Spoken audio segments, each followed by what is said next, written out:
गलत होना।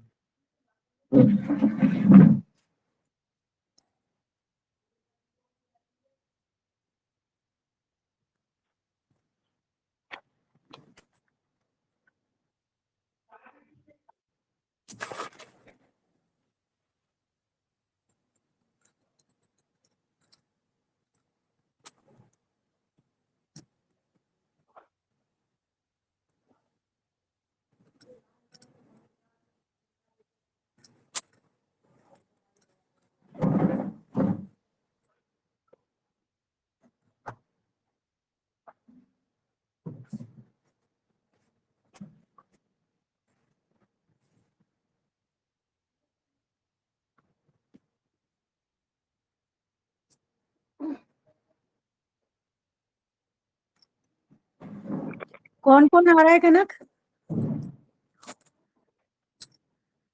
और कौन आ रहा है कनक क्लास में? चंचल आ रही होगी, उसने आज से किसी बोला है दीदी। कल्पना उसको भी एक सेकंड कॉल करती। कॉल कर लो फिर स्टार्ट।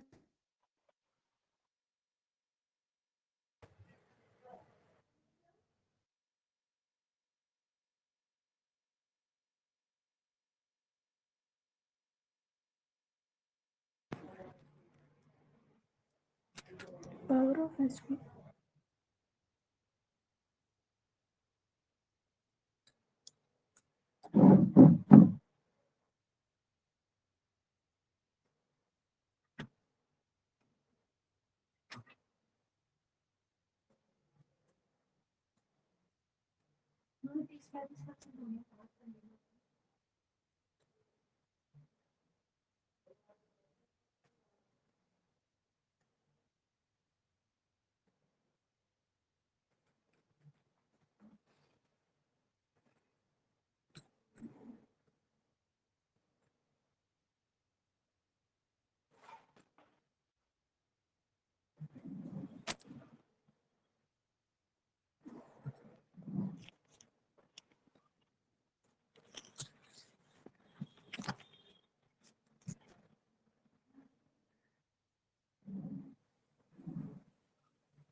आ रही है, अभी कॉल कर दिया है।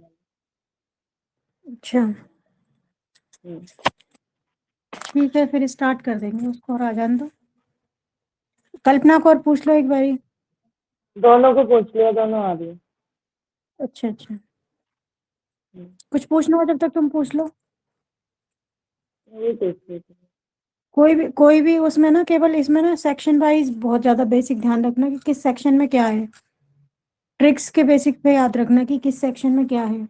ठीक है, तो मैंने लगभग 15 से 20 सेक्शन करा दिए 4 सेक्शन से कनेक्ट करके। ठीक है, वो ध्यान में रखना है कि कौन सा सेक्शन जो है सेल प्रिज्यूम की बात करता है, कौन सा मे प्रिज्यूम की बात करता है, कौन सा कंक्लूसिव प्रूफ की बात करता है। तो क्वेश्चन पूछा जा सकता है कि इनमें से कौन सा कंक्लूसिव प्रूफ नहीं है। तो ऑप्शन दे रखा होगा 41 section, 112, 113, all of the above, and last D E option दे रखा होगा सेक्शन 114।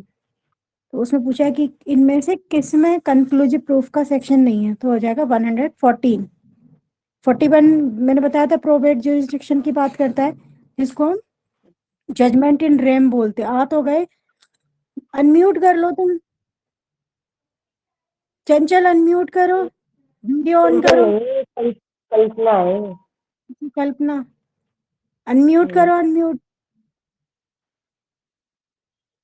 तो इसी टाइप के क्वेश्चंस आते हैं may presume, shall presume, conclusive proof में कौन सा क्या सेक्शन किस सेक्शन को रेलिवेंट करता है, और कौन सा रिपीटेबल है, कौन सा इरिपीटेबल है, यानी किस सेक्शन को हम खंडन कर सकते हैं, किसका हम खंडन नहीं कर सकते, कोर्ट किस सेक्शन से बाउंड है और किस सेक्शन से बाउंड नहीं है।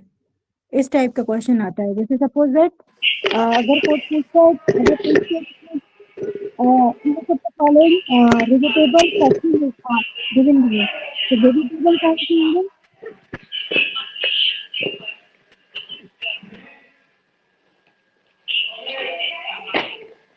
कल्पना अपनी वीडियो ऑन कर लो। कल्पना वीडियो ऑन करो। कर ली उसने ऑन कर ली वीडियो। कल्पना चंचल दोनों ने ऑन कर ली। ठीक है ठीक है। तो हम लास्ट टाइम बात कर रहे थे कंक्लूसिव प्रूफ की। तो हम इस बैकग्राउंड वॉइस आ रही है किसी की, टीवी चल रही है पीछे से, बंद करो क्योंकि ये रिकॉर्डिंग है ना, तुम बाद में सुन सकते हो। अगर पीछे की साउंड अच्छी होगी तो बैक में कभी भी जब तुम्हें लगे कि हाँ मुझे ये सेक्शन समझ नहीं आ रहा तो बैक में देख लो, रिकॉर्डिंग इसमें चलता रहता है।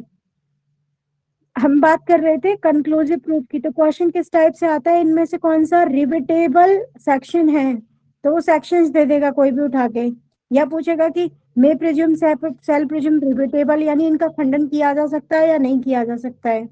हाँ तो कल्पना बताओ, क्या मे प्रिज्यूम और सेल प्रिज्यूम को खंडित किया जा सकता है, ये इरिव्यूटेबल है या रिविटेबल है। इरिव्यूटेबल मतलब अखंडित और रिविटेबल मतलब खंडित। प्रिज्यूम को तो ऑलवेज रिव्यूटेबल होता है। रिविटेबल रहता है। प्रिजम्पशन ऑफ लॉ है तो वो इरिव्यूटेबल है, और प्रिजम्पशन ऑफ फैक्ट है तो वो रिव्यूटेबल है। हाँ बिल्कुल सही। प्रिजम्पशन ऑफ लॉ जो होगा वो इरिविटेबल होगा, प्रिजम्पशन ऑफ फैक्ट जो होगा वो हमेशा रिविटेबल होगा। फैक्ट को हम खंडित कर सकते हैं, लॉ को हम कभी भी खंडित नहीं कर सकते। तो क्वेश्चन पूछा जा सकता है क्या कंक्लूसिव प्रूफ इरिविटेबल होगा या रिविटेबल होगा, तो आंसर होगा इरिविटेबल। तो कंक्लूसिव प्रूफ आप एक बार अपने आप प्रूफ दे दिया तो कोर्ट भी आपको ये नहीं बोलेगी कि फर्दर एविडेंस लेके आओ। इसके हमने सेक्शन की बात कर रहे थे। 41 जो है प्रोबेट जुरिस्डिक्शन की बात करता है, जिसको हम बोलते हैं जजमेंट इन रेम। ये इसके आगे लिख लो, सेक्शन 41 के आगे लिख लो जजमेंट इन रेम। दो चीजें होती है, judgement in personam and judgement in rem. Judgement in section rem 41 REM 41 section निकालो, section 41 conclusive proof number section 41। Relevancy of certain judgement in probate jurisdiction. Probate का मतलब समझते हो, प्रोबेट का मतलब किसी को पता है कि बताऊं। बता दे से मुझे। हाँ विल से रिलेटेड होता है। जब भी कोई विल जो है प्रोबेट में कन्वर्ट की जाती है, यानी final proof conclusive proof of will, वो होता है प्रोबेट। तो इसमें यही बात क्या है कि ये जो जजमेंट इन रैम के बेस पे है, ना कि जजमेंट इन पर्सोनम के बेस पे, सेक्शन 41। तो पूछा जा सकता है section 41 talks about probate jurisdiction. इसमें चार वर्ड याद रखने हैं। जजमेंट हमेशा किस में होगा, against the whole world which is known as judgement in rem. यानी रैम वर्ड जो आता है वो होल द वर्ड के लिए आता है, यानी हम पूरे पब्लिकली हम उसका जजमेंट दे रहे हैं तो वो जजमेंट इन रैम कहलाएगा। और अगर हम बात कर रहे हैं कि जजमेंट इन पर्सोनम, यानी केवल एक पर्टिकुलर पर्सन के अगेंस्ट में बात कर रहे हैं, तो जजमेंट इन पर्सन कहलाएगा। जजमेंट इन पर्सन जो है वो सेक्शन 43 से रिलेट करता है। तो आपको यही पॉइंट रखने हैं, क्वेश्चन ऐसे ही पूछता है उठा के। 41 में जजमेंट इन रैम होगा या जजमेंट इन पर्सोनम होगा। तो 41 जो है वो पब्लिकली बात कर रहा है तो जजमेंट इन रैम होगा, और 43 जो है वो पर्सन के अगेंस्ट की बात करता है, यानी कह रहा है judgement other than those mentioned in section 40, 41, 42 when relevant. ठीक है, यानी एक पर्टिकुलर की बात करता है, यानी एक समझ में आ रहा है ये। तो इनकी डिटेल हम बाद में पढ़ेंगे जब सेक्शन वाइज पढ़ेंगे। आपको बस इतना ही याद रखना है, इसमें चार पॉइंट याद रखने हैं कि कोई भी जजमेंट, ऑर्डर या डिक्री, तीनों में डिफरेंस पता है। जजमेंट जो है वो लास्ट में देते हैं। सबसे पहले क्या करते हैं, जब फाइनल आर्ग्यूमेंट हो जाता है उसके बाद कोर्ट ऑर्डर देता है। ऑर्डर के बाद जो है 15 दिन के अंदर डिग्री को एग्जीक्यूट, डिग्री आती है, और डिग्री आने के बाद क्या होता है, उस डिग्री को एग्जीक्यूट कराते हैं। लिमिटेशन एक्ट में उसके एग्जीक्यूशन के लिमिट दे रखे हैं कि कितने टाइम तक आप एग्जीक्यूशन करवा सकते हो, डिग्री को कितने टाइम तक एग्जीक्यूट करा सकते हो, किसी को पता है। डिग्री को डिग्री लाइव को एग्जीक्यूट कराने के लिए, डिग्री को एनफोर्समेंट में लाने के लिए, डिग्री को डेज इजरा में होती है ना, कराने के लिए कितना टाइम होता है, ड्यूरेशन। आवाज 90 डेज का या 45 डेज का। हाँ अलग अलग होता है। 45 और 90 डेज। तुम अपील की बात कर रहे हो, आवाज नहीं आ रही क्या। आ रही है दी, थोड़ा सा क्लियर आ रही है। अच्छा एक कल्पना बोल रही सेकंड। है वॉइस क्लियर नहीं आ रही। एक सेकंड मैं कल्पना ब्लूटूथ को ऑफ बहुत कर अच्छा देती प्रोवाइड कराओ। हूँ। अब ठीक है। ये प्लस क्यों हाँ, लगाती है? देखो एग्जीक्यूशन के लिए हम 3 साल तक, अगर हम प्रॉपर्टी से रिलेटेड होता है ना तो 3 साल तक एग्जीक्यूट करा सकते हैं। लिमिटेशन पीरियड में सबके अलग अलग पर्टिकुलर दे रखे हैं, ठीक है। तो यहाँ पे यही है कि जजमेंट, ऑर्डर और डिक्री इनकी बात कर रहा है। तो उनके केस में क्या कह रहा है ये, पढ़ लेते हैं। फाइनल जजमेंट, ऑर्डर और decree of a competent court, एक पर्टिकुलर सक्षम कोर्ट के द्वारा जब जजमेंट, ऑर्डर या डिक्री पारित की जाती है, किसके केस में, चाहे वो प्रोवेट के केस में हो, चाहे वो मैट्रिमोनियल केसेस हों, जो भी ये है मैरिज डिस्प्यूट है, मैरिज रिगार्डिंग है, 125 का है, चाहे वो 25 सेक्शन का है, चाहे वो आपका सेक्शन 9 का है, चाहे वो 13 का सेक्शन है। हिंदू मैरिज एक्ट की बात कर रही है, ठीक है। इसकी मैट्रिमोनियल की बात करता है या एडमायरलिटी की बात करता है या इंसॉल्वेंसी की बात करता है, यानी दिवालिया हो गया, तो उस टाइप का जुरिस्डिक्शन की बात करता है। तो वो सारे जुरिस्डिक्शन किस में आएंगे, प्रोबेट वाले पार्ट में आएंगे, यानी हम उसको बोलते हैं कि जजमेंट इन रेम।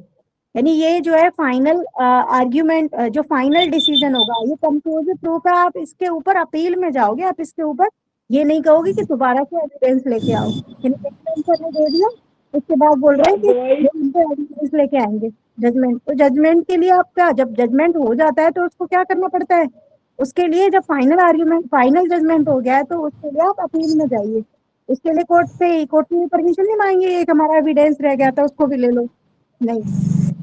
हाँ, आप साइड वाले पॉइंट पे जा सकते थे या एक पर्टिकुलर टाइम देख सकते थे कि हमको पता ही नहीं चला जब ये जजमेंट हुआ है। कोर्ट क्या कहेगा, अब तो तुम्हारा टाइम गया, अब तो आप अपील में जाओ, वहीं पे आप एविडेंस देना, वहीं पे आपको जो प्रॉब्लम है वहीं सॉर्ट आउट होगी।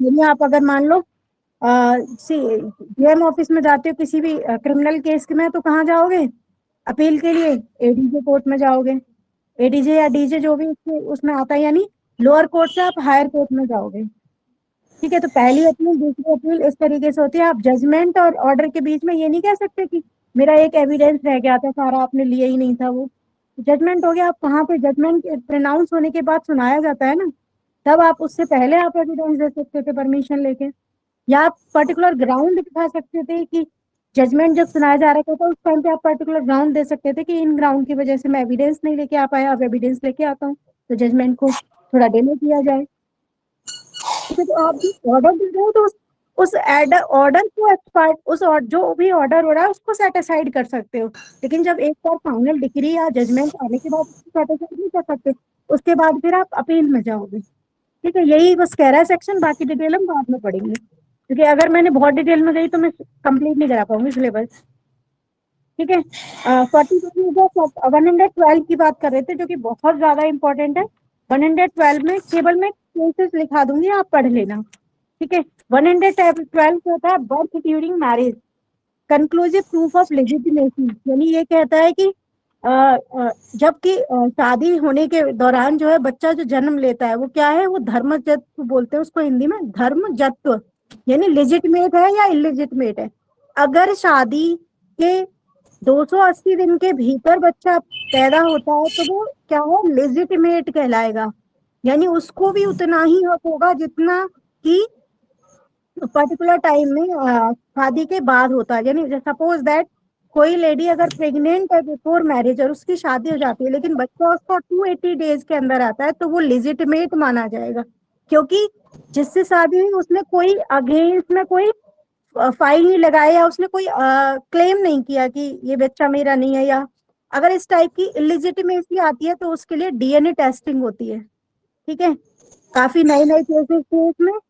तो इसमें बस बेसिकली आपको ये याद रखना है कि यहाँ पे हम बात कर रहे हैं कि जब एक वैलिड मैरिज हुई है, वैलिड मैरिज के में मदर और किसी भी पर्सन, ये पॉइंट याद रखना है, इसमें दे रखा है the fact that any person was born during the continuance of a valid marriage between his mother and any man, किसी मदर और किसी यानी मदर और किसी भी आदमी के साथ जब कोई शादी हुई है, वो वैलिड है, कंटिन्यूएशन प्रोसेस में है, चल रही है वो प्रॉपर मैरिज, उस दौरान जब किसी पर्सन का जन्म होता है तो वो लेजिटिमेट माना जाएगा, और विद इन 280 डेज, ये याद रखना है, 280 डेज आफ्टर डिसोल्यूशन, यानी उसकी शादी हुई, शादी के क्या हुआ 280 डेज के भीतर उस बच्चे का जन्म हो गया। डिजोल्यूशन भले ही शादी 2-3 महीने के बाद ही क्यों ना डिजोल्व हो गई हो, ठीक है, तो वो क्या माना जाएगा, वो वैलिड माना जाएगा। The mother remaining unmarried shall be conclusive proof that he is the legitimate son of that man। यानी ये कंक्लूसिव प्रूफ माना जाएगा कि जो बच्चा पैदा हुआ वो क्या है, वो लेजिटमेट हुआ। ये कंक्लूसिव प्रूफ है, इसका खंडन नहीं हो सकता, क्योंकि बच्चा जो है शादी के दौरान, शादी का जो टाइम पीरियड था उसके दौरान ही वो बच्चा पैदा हुआ, ठीक है, यही बात बोल रहा है।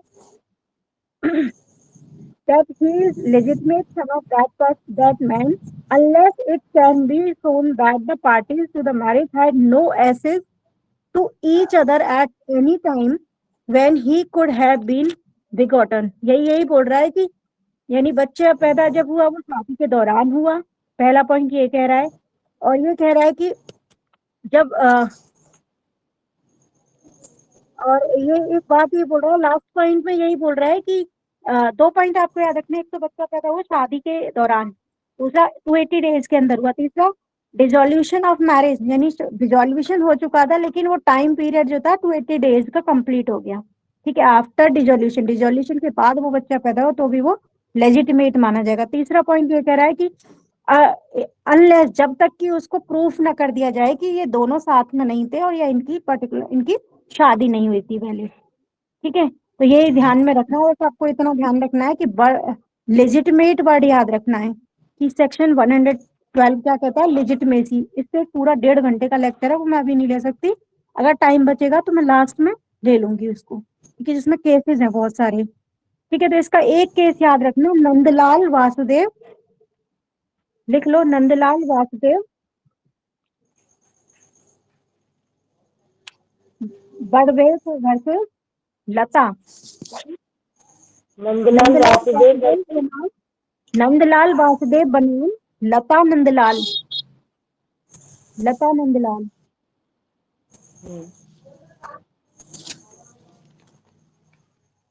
इसमें डीएन मैं अपना ओरली बता देती हूँ, इसमें नंदलाल वासुदेव बनाम लता नंदलाल, ये केस था। इसमें ये था कि लेजिटिमेसी के ऊपर था, तो इसमें डीएनए टेस्टिंग से प्रूफ किया गया था कि डीएनए टेस्टिंग के लिए पहले तो मना कर दिया गया, DNA testing it is not a good for as a evidence, तो लेकिन बाद में बोला कि ये जो है DNA testing is a better option, यानी साइंस में ये एक्यूरेट बता पाएगा कि डीएनए टेस्टिंग से आप पता लगा सकते हो कि ये बच्चा जो है आप ही का है या नहीं है, ठीक है। तो डीएनए टेस्टिंग तो इससे कंक्लूजन था, बहुत डिटेल में नहीं जा रही, बस नाम लिख लो। दूसरा है कांति देवी बनाम पोसीराम,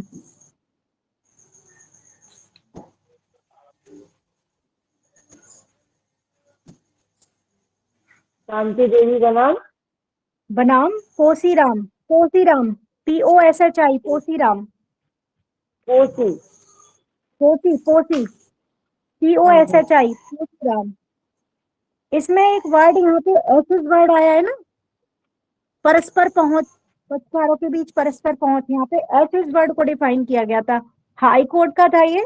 इन्होंने बताया कि एसिस मतलब यहाँ पे actual sexual intercourse between the spouse, यानी जो जिनकी शादी हुई है आपस में उनके बीच में एक्चुअल सेक्सुअल इंटरकोर्स हुआ, उसके बाद बच्चे हुए, उसकी डिटेल बताई गई है यहाँ पे। तो वो क्या होगा, वो एक कंक्लूसिव प्रूफ होगा जब तक उसको कॉन्ट्रेरी प्रूफ ना कर दिया जाए, कि जैसे सपोज दैट दो बंदे हैं, शादी कर ली दोनों ने, लेकिन फीमेल जो थी उसका किसी के साथ अफेयर था, यानी किसी के साथ वो रिलेशन में थी, उसकी शादी हो गई, प्रेग्नेंट थी वो शादी पे, लेकिन क्या हुआ उस टाइम पे जिसे वो शादी कर रही थी उसने क्या किया, उसको रिब्यूट नहीं किया, उसको कोई मतलब नहीं था या उसको पता नहीं था, और बच्चा जो है वो 280 डेज के अंदर हो गया या पहले हो गया, तो उसमें इन दैट केसेस में क्या होगा, जब तक कॉन्ट्रेरी प्रूफ नहीं कर दिया जाएगा, क्योंकि वो ये ऑप्शन ला सकती है कि मैं तो रिलेशंस में थी और बच्चा प्रीमेच्योर भी हो सकता है, तो DNA testing is a better option, तो डीएनए टेस्टिंग से पता लग जाएगा। या जब तक जो पर्सन है जिससे शादी हुई है एनी मैन, यानी वो जब तक कोर्ट में ये बात लेके नहीं आएगा कि ये जो है हमारे बीच में जो डिफरेंट जो था कोई रिलेशन नहीं था, तो ये पॉइंट यहाँ पे बताया गया था कि ऐसे इसका मतलब जब तक है जब तक दोनों की परस्पर पहुंच नहीं हुई, जब तक दोनों के बीच में कोई रिलेशन नहीं हुआ, तो उसका खंडन कर सकते हैं। जब तक खंडन नहीं होगा तब तक वो बच्चा क्या होगा, लिजिटिमेट माना जाएगा, वैलिड बच्चा माना जाएगा। ठीक है। ये हिंदू मैरिज एक्ट में भी दे रखा है, तो सेक्शन 5 में पूरी डिटेल दे रखी है, आप देखना। इसके बाद दो महीने जो याद कर लो ना, एक मैगजीन लिख लो 112 पे।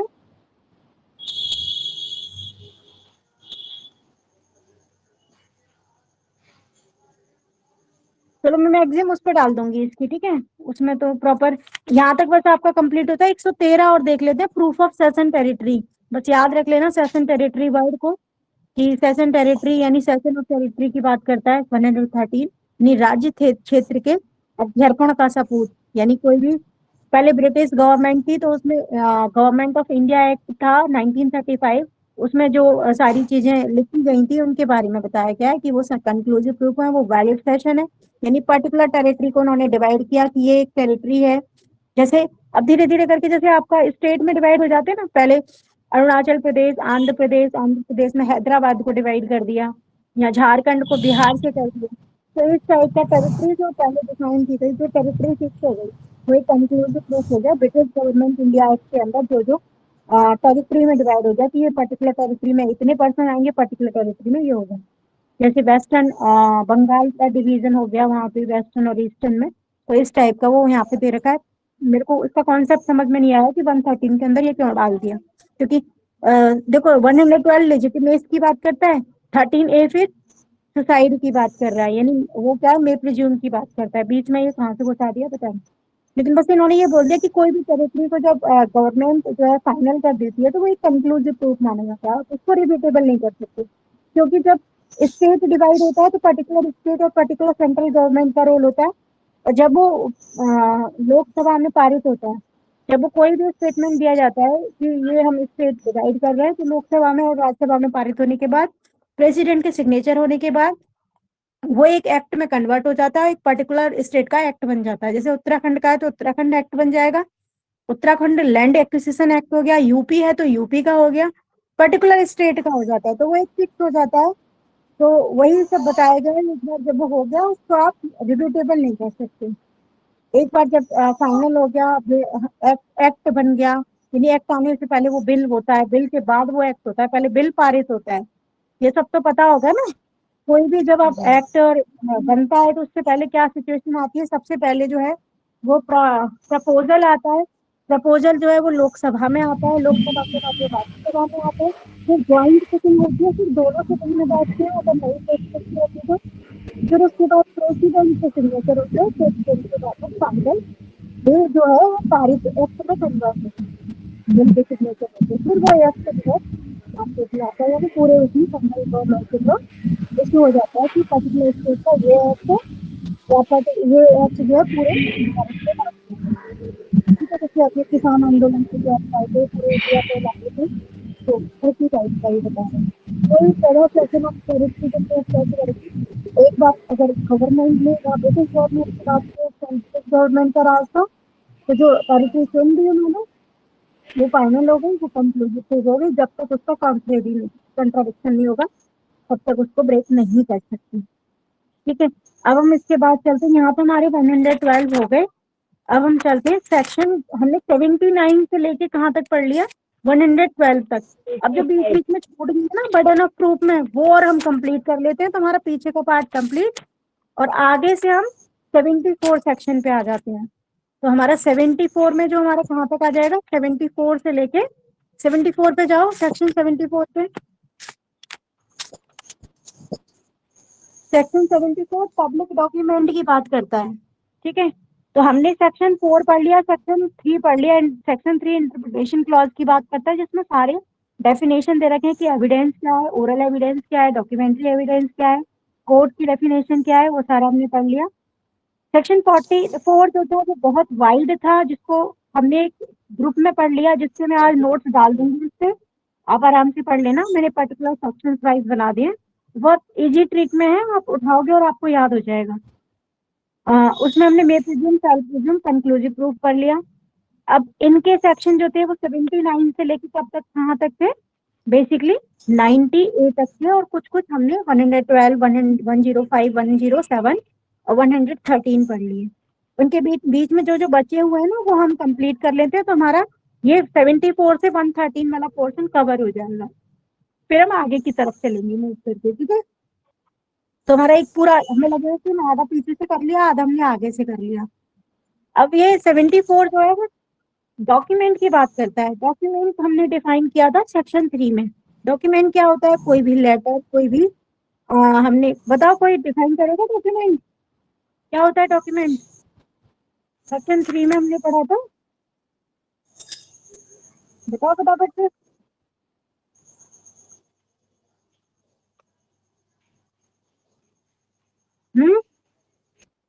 डॉक्यूमेंट कल्पना। पूछो, डॉक्यूमेंट क्या होता है? इतनी छोटी सी बात। अरे डॉक्यूमेंट क्या होता है? कोई भी अगर हम बना के ले जाते हैं एफिडेविट हो चाहे कुछ भी हो हमारा, हम जो कोर्ट के सामने पेश करें, जैसे हमने कोई एक चप्पल दी डाली, वो भी तो हमारा एक डॉक्यूमेंट ही है, रिटन डॉक्यूमेंट। डॉक्यूमेंट्स कुछ भी, या कुछ भी लिखा हुआ उस पे कुछ भी लिख दिया जैसे कि हमने, वही हमारा डॉक्यूमेंट्स हो गया। इस पे साइन भी कर दिए, वो भी डॉक्यूमेंट्स में। एग्जाम में देखोगे कुछ भी दिया हुआ है तो 56 नहीं नहीं, डॉक्यूमेंट है। वो तो लीगल लैंग्वेज में बोलना। एनी लेटर लिखा है ना, हाँ ये इससे आपके उस पे लिखा हुआ है, ध्यान से पढ़ना उस डेफिनेशन को, डॉक्यूमेंट क्या है, ठीक है। तो डॉक्यूमेंट जो है वो बेसिकली सेक्शन 3 में, जब भी हम कोई डेफिनेशन बोलते हैं सबसे पहले हम क्या बताएंगे? Section 3 of Indian evidence act talks about the document, ये पॉइंट बोलेंगे। और डॉक्यूमेंट की फिर डेफिनेशन बोलेंगे उसके बाद। डॉक्यूमेंट क्या है? कोई भी मैटर एक्सप्रेस्ड जिसको हम कर रहे हैं, चाहे जिसको हम डिस्क्राइब्ड कर रहे हैं, यानी जैसे हम बोल रहे हैं वर्ड प्रिंटेड है, फोटोग्राफ्ड है, या लिथोग्राफी है, या कोई पर्टिकुलर स्टोन पे लिखा हुआ है, वो हमारा क्या होगा? डॉक्यूमेंट होगा, ठीक है। डॉक्यूमेंट कोई any matter which is expressed और डिस्क्राइब अपॉन एनी सबस्टेंस, किसी भी सबस्टेंस पर, किसी भी पदार्थ पे वो एक्सप्रेस्ड हो रहा है या वो एक्सप्लेन हो रहा है, डिस्क्राइब्ड हो रहा है, किस फॉर्म में? किस फॉर्म में हो रहा है? By means of letter, letter के फॉर्म में, फिगर के फॉर्म में, मार्क्स के फॉर्म में। Letter, figure, marks. तोड़ के पढ़ा करो definition of by more than one of the means, ठीक है। तो यही सब पॉइंट दे रखे हैं, वन, यही मोर than one of those means, ये दे रखा। तो याद रखना है लेटर, फिगर, मार्क्स, ठीक है। अब डॉक्यूमेंट दो टाइप के होते हैं, पब्लिक डॉक्यूमेंट और प्राइवेट डॉक्यूमेंट। डॉक्यूमेंट कितने टाइप के? दो टाइप के। पब्लिक डॉक्यूमेंट 74 में दे रखा है, और प्राइवेट डॉक्यूमेंट किसमें दे रखा है? 75। 75 में दे रखा है। तो पब्लिक डॉक्यूमेंट आपको याद रखना है, बाकी के जितने भी बचे प्राइवेट डॉक्यूमेंट है। जैसे मैंने प्लेन डाला, प्राइवेट डॉक्यूमेंट है। मैंने WS डाला, प्राइवेट डॉक्यूमेंट है। मैंने पोस्टमार्टम रिपोर्ट डाली, प्राइवेट डॉक्यूमेंट है। मैंने कोई लाइसेंस लिया कंपनी को खोलने के लिए, प्राइवेट डॉक्यूमेंट है। मैंने ड्राइविंग लाइसेंस लिया, प्राइवेट है, वो मेरे लिए है ना, जो मेरे लिए है, जो पर्टिकुलर पर्सन के लिए है, वो प्राइवेट डॉक्यूमेंट। पब्लिक डॉक्यूमेंट क्या है? मैंने कोर्ट में गजट में पेश करा दिया कि ये प्रॉपर्टी में नीलाम कर रहा हूँ पब्लिकली, तो वो पब्लिक डॉक्यूमेंट हो गया। मैंने ऑफिशियली प्रोक्लेमेशन निकाल दिया कि वो बंदा भगोड़ा है, उसको जो है जिसको भी पाया जाए उसको 1 लाख रुपए का इनाम, ठीक है। मैंने वारंट इशू कर दिया पर्टिकुलर पर्सन के पास कि इसने जो है 120 भी लगा दिया उस पर, यानी इसने गवर्नमेंट के अगेंस्ट षड्यंत्र किया है, तो क्या कहते हैं इसको, इसके लिए वारंट इशू किए जाएं। तो पब्लिकली हो गया, वारंट इशू पब्लिकली हो गया, प्रोक्लेमेशन करा दिया ऑफिशियली, पब्लिक हो गया, ठीक है। तो ऐसे यार डिफरेंस याद रखना। 74 talks about public document, 75 talks about private document. अब FIR क्या उनको है? क्या FIR पूछ क्या रहे है? हो? FIR बताओ क्या है? पब्लिक है या प्राइवेट? हाँ वैसे बताओ, बताओ बताओ प्राइवेट है। फटाफट। पब्लिक है प्राइवेट भी प्रूफ वैसे। करो, प्रूफ करो। प्राइवेट है। प्राइवेट है। प्राइवेट है। अगर FIR भी अगर हम दो तरीके से लेंगे, अगर गवर्नमेंट के अगेंस्ट में जा रही है, वैसे जनरली वो प्राइवेट का ही पार्ट है, प्राइवेट डॉक्यूमेंट के अंदर आएगी, क्योंकि हम अपनी हम विक्टिम है और हम लेके जा रहे हैं अपनी अपनी पर्टिकुलर इंफॉर्मेशन लेके जा रहे हैं, ठीक है।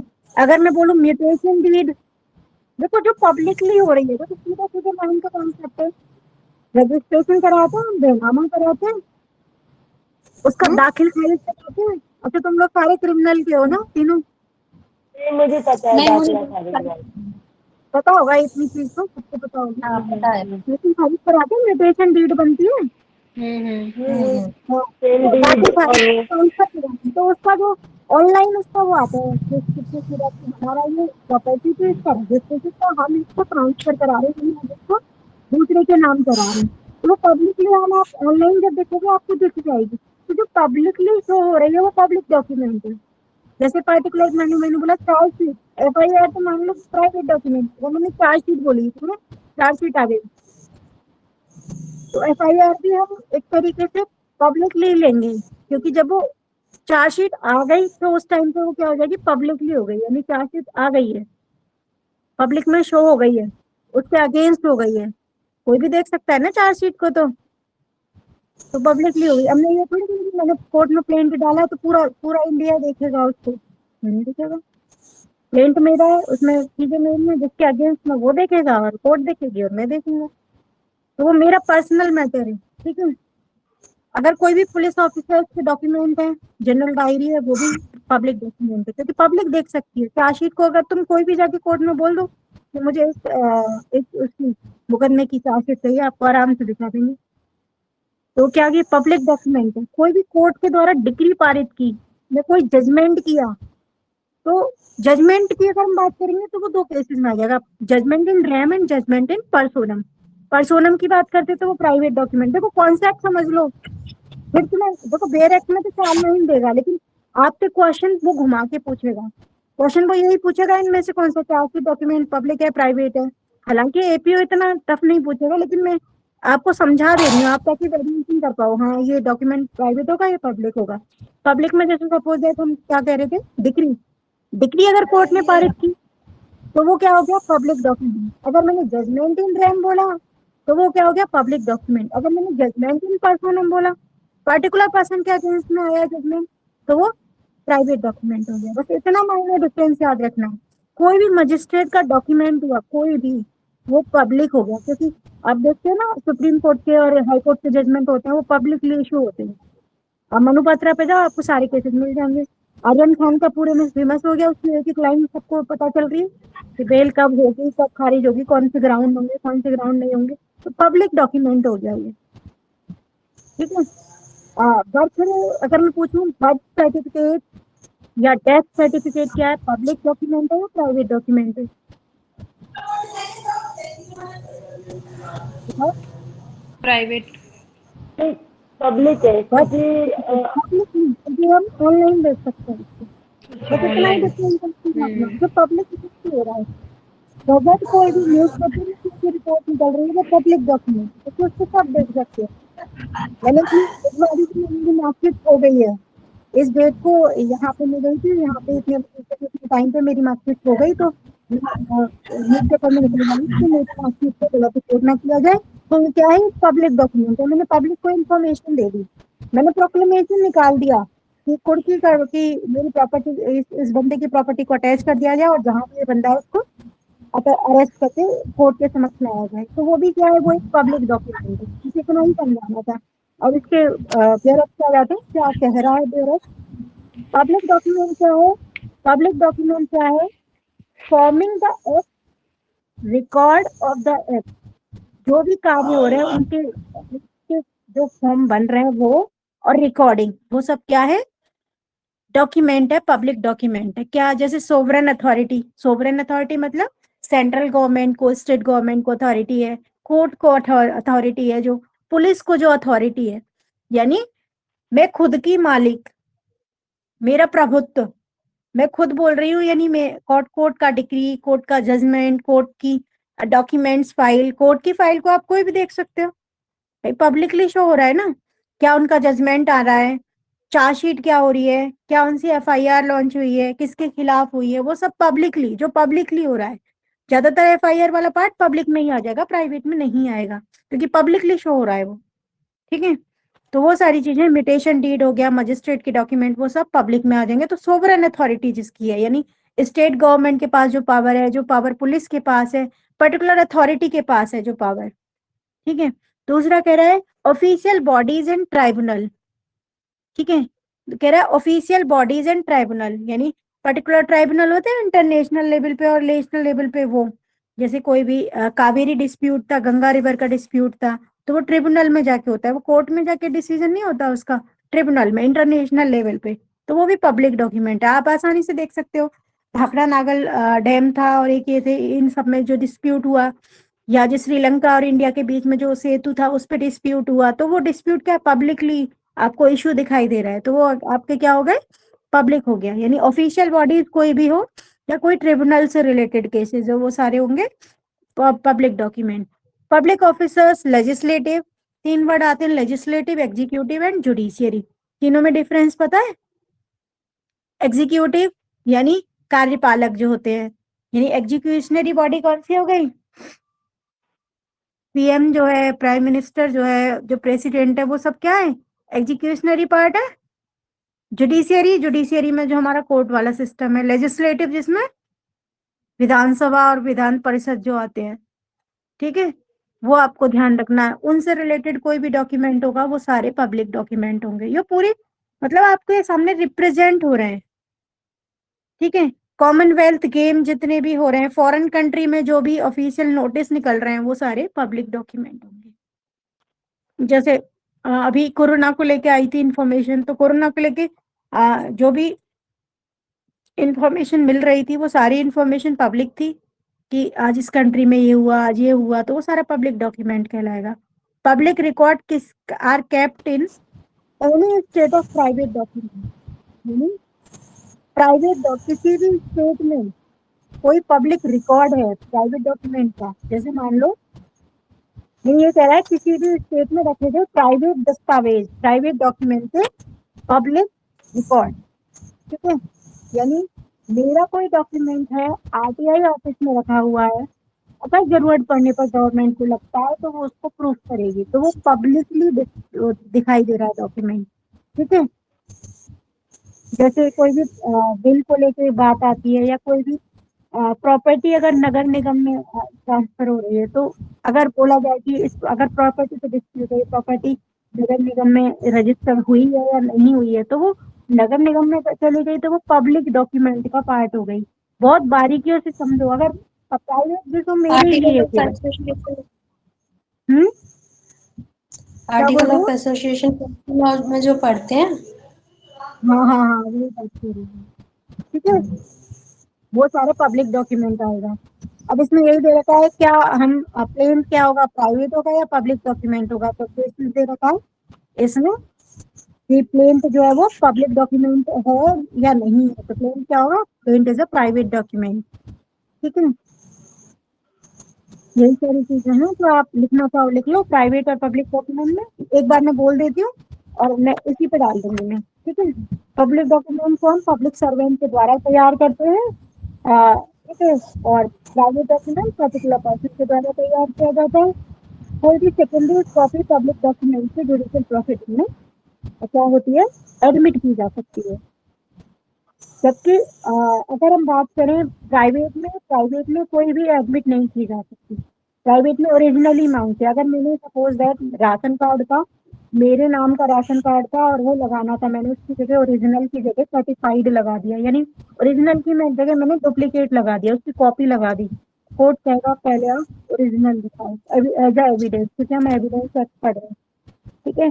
तो आपके सामने ये प्रॉब्लम आ गई, अगर मान लो कोई भी किसी भी चीज को लेके एविडेंस पे जिरह हो रही है और इसमें बोला जा रहा है कि है ना पर्टिकुलर डॉक्यूमेंट लेके आइए, और मैंने ओरिजिनल की जगह फोटोकॉपी लगा दी, तो कोर्ट क्या कहेगा, कोर्ट ये भी क्या करेगा, कोर्ट का डिस्क्रिशनरी पावर है, उसका एक्सेप्ट करेगा ना करे, वो कहेगा ओरिजिनल लेके आओ, ठीक है। जमानत तो में करते हैं ना, फोटोकॉपी भी लगाते हैं, ओरिजिनल भी देखते हैं। क्या जमानत में फोटोकॉपी भी लगाते हैं और फिर वो ओरिजिनल भी देखते हैं।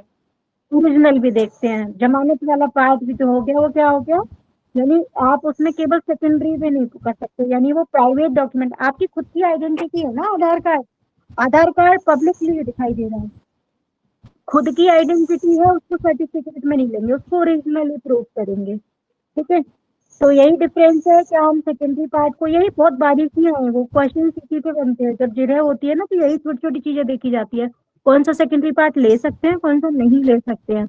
अगर कोई पब्लिक डॉक्यूमेंट है ठीक है, बर्थ सर्टिफिकेट है, वहाँ कोई दिक्कत हो रही है उनको लेने में, उन्होंने सर्टिफाइड कॉपीज दे दी, हम लेके आ जाएंगे घर पे। ठीक है, सर्टिफाइड पर्टिकुलर अथॉरिटी के इसमें सिग्नेचर थे, उन्होंने दिया।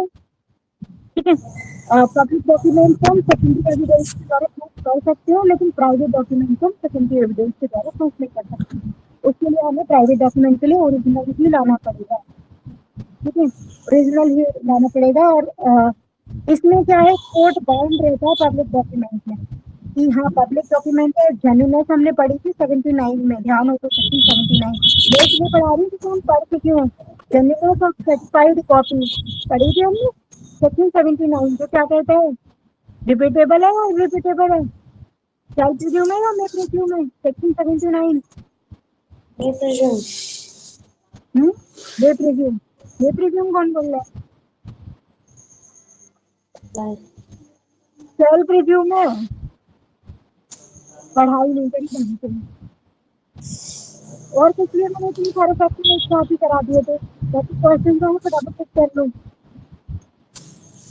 ये तो देख ही रहे हो कहीं मिल जाए।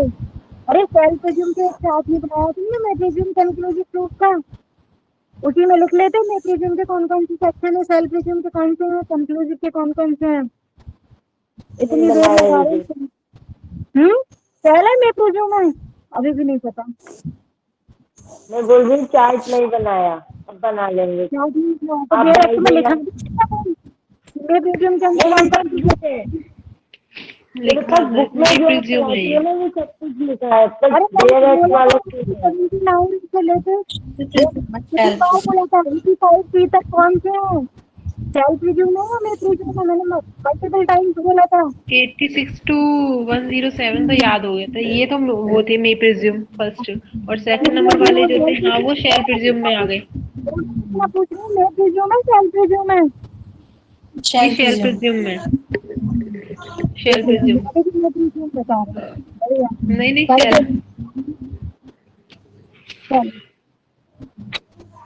ध्यान से बता दो ना, मे प्रिज्यूम में सेल्फ प्रिज्यूम में, इतना पढ़ाया सब बेकार। नहीं शेल प्रिज्यूम, एपीओ के लिए बताइए, बस सेक्शन से क्वेश्चन आते हैं एपीओ में। एपीओ में मैं एक लिस्ट बता दूँ इस वाले केस की, इस सेक्शन से रिलेटेड है बात। 2 दिन लगेंगे सर पूरे सारे वो बताने में, और ये सेक्शन है और कुछ नहीं आता, इससे ज्यादा जाएगा ही नहीं। ये प्रिज्यूम है, 79 प्रिज्यूम है। देख लो एक बार, जब भी हम सर्टिफाइड कॉपी जेन्युइनली लेके आ रहे हैं तो वो वैलिड है, कोर्ट बाउंड है उससे। जब तक आप उसको डिस्प्रूव नहीं करोगे कोर्ट तो उसको वैलिड ही मानेगा। जब तक अपोजिट पार्टी आके ये नहीं बोलेगी कि नहीं ये धोखाधड़ी से हुआ, फ्रॉडरी से हुआ, या ये कोई काम किया है, तब तक वो वैलिड डॉक्यूमेंट है। तो पब्लिक डॉक्यूमेंट में क्या है, कोर्ट बाउंड है जब तक, यानी court is bound to presume the genuineness of public document from its certified secondary evidence। अगर मैंने जजमेंट की कॉपी निकाल ली और उसे नकल सवाल देके और सर्टिफाइड करा ली और इसको मैंने दूसरे कोर्ट में या हाई कोर्ट में रिप्रेजेंट कर दिया, तो हाई कोर्ट लेने जाएगा ऑर्डर शीट ही लेके आओ। अभी कहा है हाई कोर्ट ने कि नहीं मैं तो कोर्ट की ऑर्डर शीट ही मंगानी है हमें, तब कहेगा जब कोई एक फ्रॉड नजर आएगा, ये किसी ने फ्रॉड के थ्रू करवा लिया, अपने आप लिखवा लिया, तो इतना आसान तो नहीं है कि कोर्ट की चीजों को छेड़खानी करना, तब उस केस में ओरिजिनल होगा। तो जनरली क्या है, secondary evidence as a proof माना जाएगा पब्लिक डॉक्यूमेंट में, सब सर्टिफाइड कॉपीज जो भी आप सेकेंडरी एविडेंस लेके आ रहे हैं। लेकिन प्राइवेट डॉक्यूमेंट में आपको ओरिजिनल ही लेके जाना पड़ेगा। आप एविडेंस में ये कैसे नहीं निपटा सकते कि ओरिजिनल मुझे मिली नहीं, मैं तो सेकेंडरी कॉपी दे रहा हूँ। तब इन केस में तब होगा जब सामने वाला बिल्कुल ही फाइनल मना कर दिया, वो लेके नहीं आया ओरिजिनल, कहते खो गई है। तो बड़ा में प्रूफ जब पढ़ाएंगे तो पता लगेंगे। क्योंकि सपोज दैट मैंने कोई सर्टिफाइड कॉपी, कनेक्ट की कोई कॉपी थी, कनेक्ट के पास कोई प्रॉपर्टी थी ओरिजिनल कॉपी, और मेरे पास वो फोटो स्टेट थी, मैंने कनेक्ट को मांगी, कनेक्ट नहीं दे रही है मुझे। ठीक है, मैंने मल्टीपल टाइम मांगा कि कोर्ट में मुझे सबमिट करनी है, कनेक्ट नहीं बना सकते, मेरे पास है ही नहीं। मैं सेकेंडरी कॉपी लेके जा रही हूँ जो मेरे पास इसका फोटो स्टेट है, मैंने वो कोर्ट में सबमिट कर दी। अब उस पे जजमेंट आने वाला है, कनक आके पहुंची कि नहीं नहीं, और मैंने कोर्ट को बता दिया कि वो मना कर रही है, इसने भी कोर्ट जाओ क्लियर मना कर दिया मेरे पास कॉपी। कुछ दिन बाद जैसे इसके मेरे फेवर में आ रहा है, तो कोई भी केस आ रहा है मेरे फेवर में, तो ये पहुंचती है भागती भागती कोर्ट के पास, नहीं नहीं मेरे पास ओरिजिनल है, आप ये सबमिट कर दो। कोर्ट बोलेगा estoppel will apply to you, आपने एक बात कह दी तो आप उससे डिनाई नहीं कर सकते। अब आपका कोई डॉक्यूमेंट सबमिट नहीं है। आप कहाँ सो रहे थे, आपने पहले ही प्रूव कर दिया था कोर्ट में कि ओरिजिनल मेरे पास नहीं है। समझ में आ गई? अब ऐसा नहीं है कि पहले छुपा लिया और बाद में कोर्ट के आगे रिप्रेजेंट कर दिया, वो भी क्या हुआ, रिपिटेबल हो गया, अब खंडित हो गए, कोर्ट मानेगी इसको। ठीक है, जब तक कि आप रीजनेबल ग्राउंड कोर्ट के आगे ना रखें। अब ये मेरे अगेंस्ट में जब तक क्लाइंट लेके नहीं आएगी कि मुझे मारा धमकाया, मुझे बंद कर दिया कमरे में, ये सबूत है, ये मेडिकल रिपोर्ट है, उसके बाद ही कोर्ट जो है उसको वैलिड मानेगी। ठीक है, तो माइन्यूट डिफरेंस है, जिसने एविडेंस को समझ लिया हो गई उसकी अच्छी कहानी।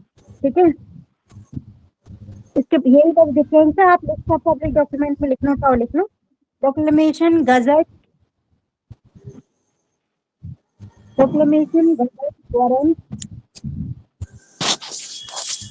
कंसेशन। कंसेशन क्या होगा, मजिस्ट्रेट के समक्ष दिया हुआ कंसेशन कैसा होगा, पब्लिक या प्राइवेट?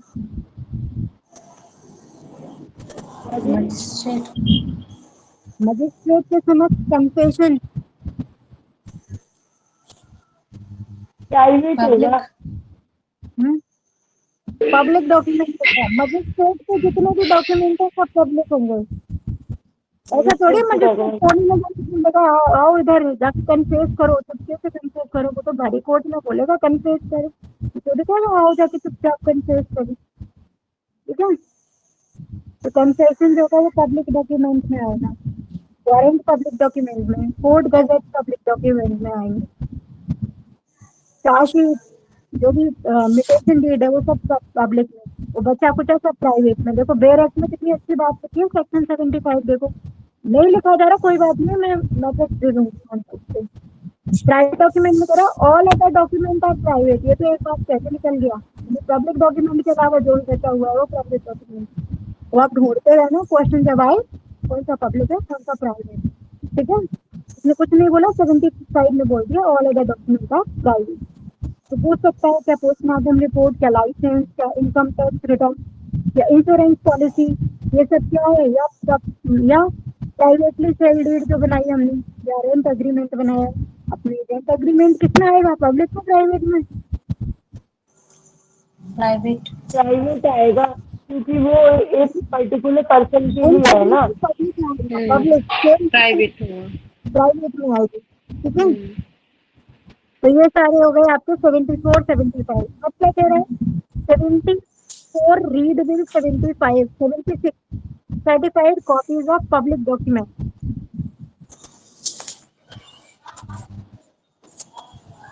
कुछ नहीं है, पब्लिक डॉक्यूमेंट की सर्टिफाइड कॉपीज है, और हमने बता दिया कि पब्लिक डॉक्यूमेंट, एक ही बात हमने पकड़ ली, ओरिजिनल यानी पब्लिक डॉक्यूमेंट है तो उसकी सर्टिफाइड कॉपी भी चलेगी, दौड़ेगी वो।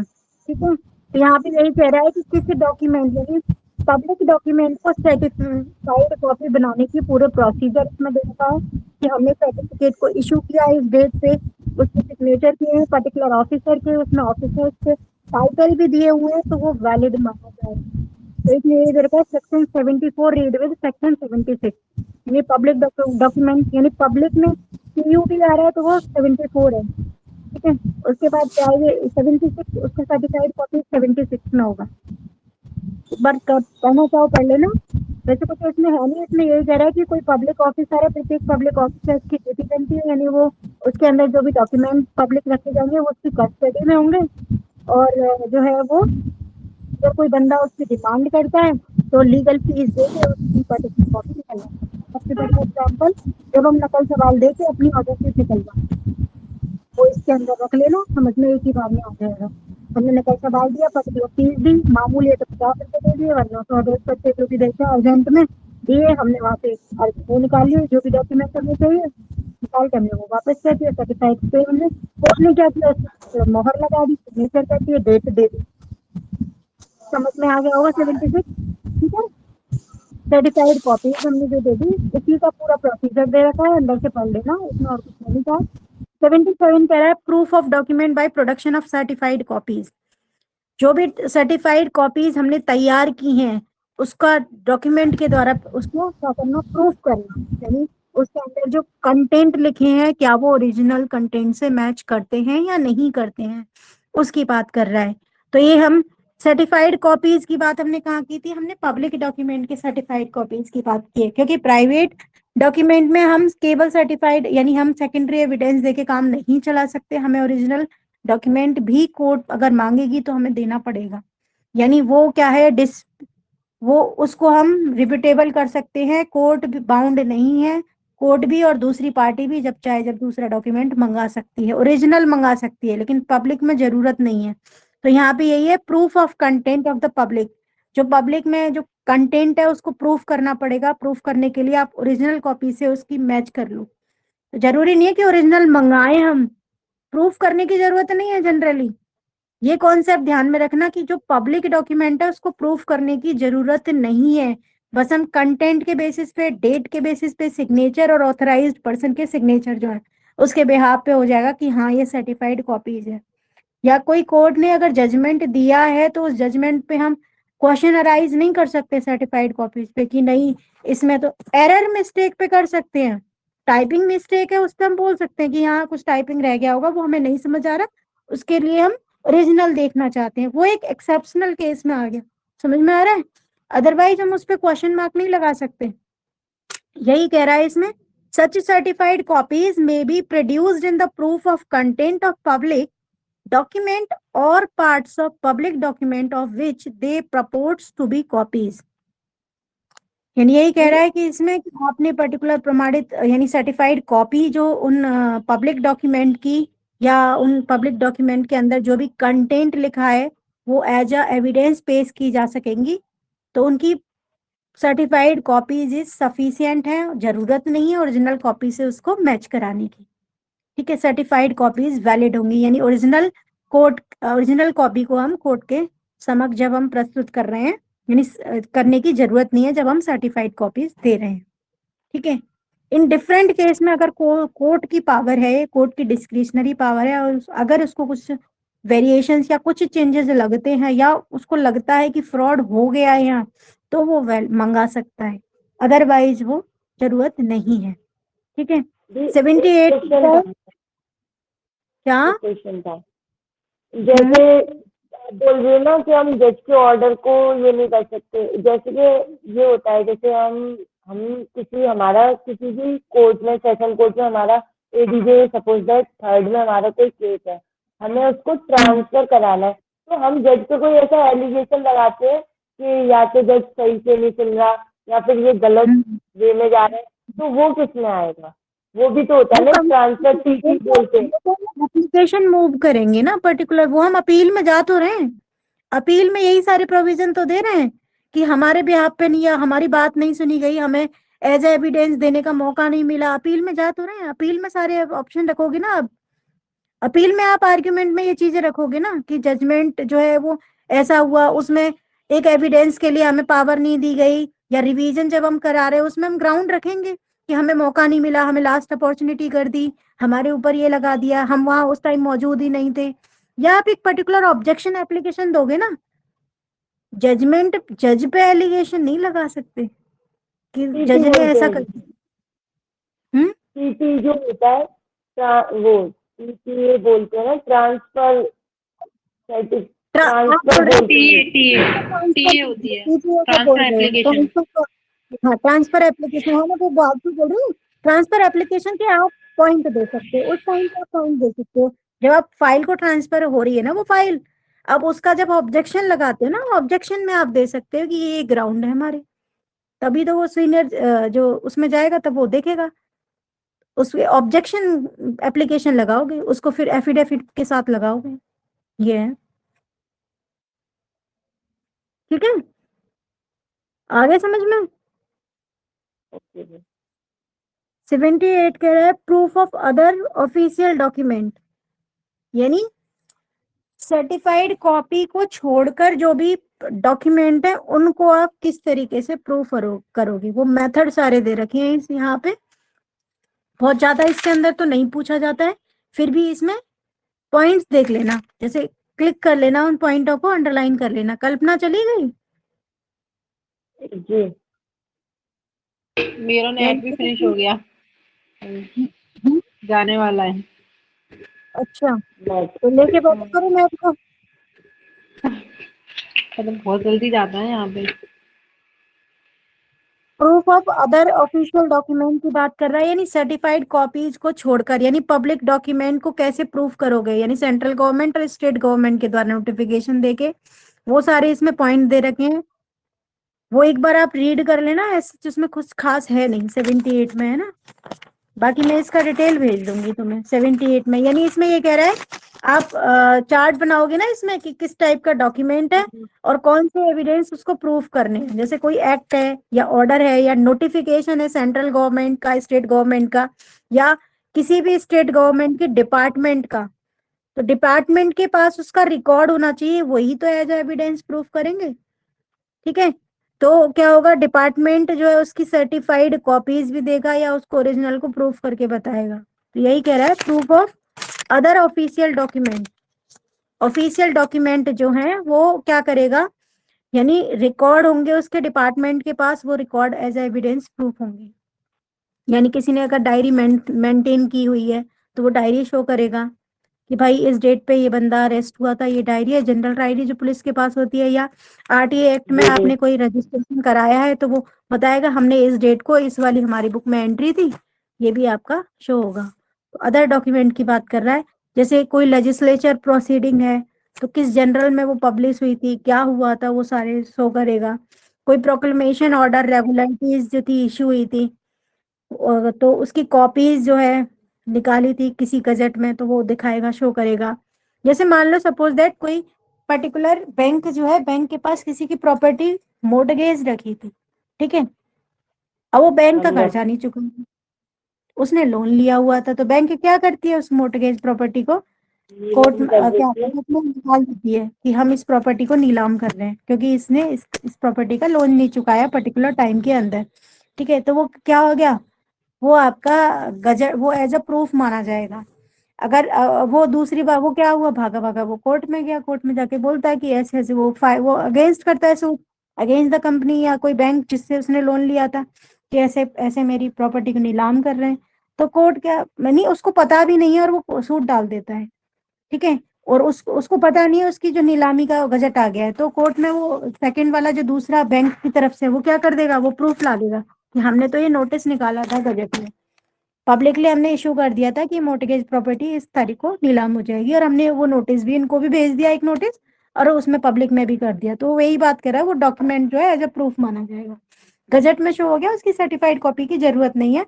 आप गजट का पेपर लाके दिखा दो, यहाँ निकाला था, या न्यूज़पेपर लाके दिखा दो, हमने यहाँ मेंशन किया था।